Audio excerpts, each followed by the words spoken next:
Welcome back to our Veena's kitchen. ಇವತ್ತು ನಾವು barley ಪಾಯಸ ಮಾಡ್ತಾಯಿದ್ದೀವಿ. ಅಕ್ಕಿ ಪಾಯಸ, ಶಾವಿಗೆ ಪಾಯಸ ಎಲ್ಲ ನೀವು ಟ್ರೈ ಮಾಡಿರ್ತೀರ. ಇದೊಂದು ಸಲ ಟ್ರೈ ಮಾಡಿ.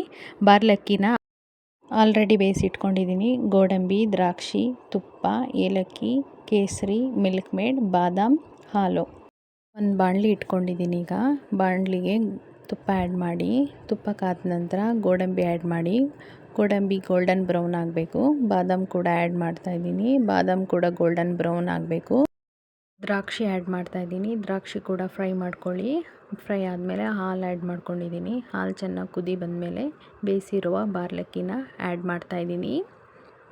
ಚೆನ್ನಾಗಿ ಮಿಕ್ಸ್ ಮಾಡ್ಕೊಳ್ಳಿ. ಹಾಲಿನಲ್ಲಿ ಮಿಕ್ಸ್ ಆಗಿದ ತಕ್ಷಣವೇ ಮಿಲ್ಕ್ ಮೇಡ್ ಕೂಡ ಆ್ಯಡ್ ಮಾಡ್ಕೊಳ್ಳಿ. ಮಿಲ್ಕ್ ಮೇಡ್ ಹಾಕ್ಕೊಂಡು 1-3 ಮಿನಿಟ್ಸ್ ಬಾಯ್ಲ್ ಆಗೋಕ್ಕೆ ಬಿಡಿ.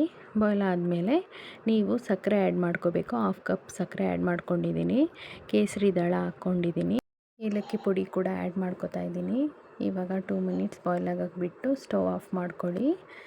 ಈಗ ನಾನು ಸರ್ವಿಂಗ್ ಬೌಲ್ಗೆ ಸರ್ವ್ ಮಾಡ್ಕೋತಾ ಇದ್ದೀನಿ. ನೋಡಿ ಎಷ್ಟು ಚೆನ್ನಾಗಿ ಕಾಣಿಸ್ತಾ ಇದೆ ಅಲ್ವಾ? ಬಾರ್ಲಕ್ಕಿ ಪಾಯಸ ತುಂಬ ರುಚಿಕರವಾಗಿರುತ್ತೆ. ನೀವು ಕೂಡ ಮನೇಲಿ ಒನ್ಸ್ ಟ್ರೈ ಮಾಡಿ.